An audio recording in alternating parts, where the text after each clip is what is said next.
हमर जान लेके जान कहवा चल गइलू जान हो। हमर जान लेके जान कहवा चल गइलू जान हो। माटी में मिला दिहलू सारा अरमान हो। प्रीत में हमके दगा दिहलू तू दिल के दर्द बढ़ा के। पल भर में सपना भुला दिहलू तू दिल के दर्द बढ़ा के।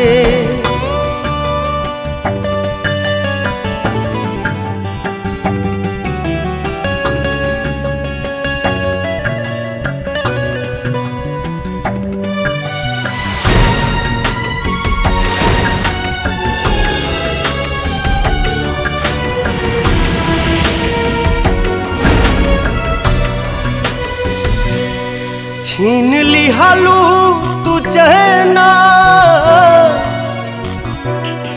दर्द घटले घटे ना। कट गइल पंख अब ता ना उड़ी मन के मैना। चारू ओर छा गइल गम के बदरिया। सूझे न रहिया सगरो पसरल अनहरिया। न जाने कैसन सजा दिहलू तू दिल के दर्द बढ़ा के। पल भर में सपना भुला दिहलू तू दिल के दर्द बढ़ा के।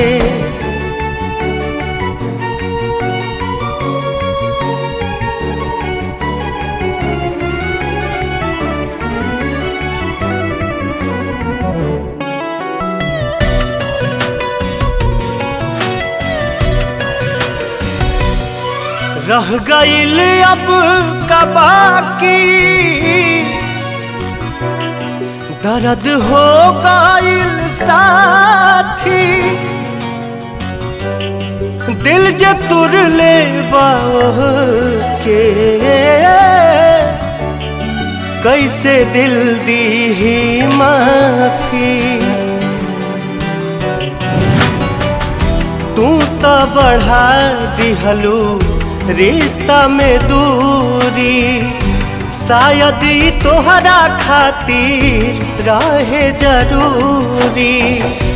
आस के दिया ना बुता दिहलू तू दिल के दर्द बढ़ा के।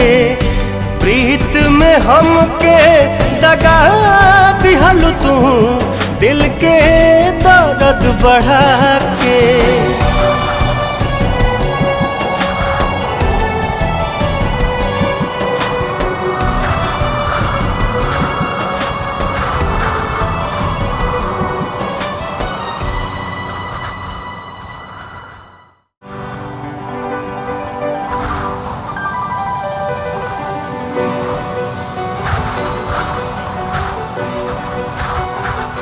Click on the bell icon to get regular updates from Venus. For more entertainment, log on and subscribe to www.youtube.com/VenusBhojpuri.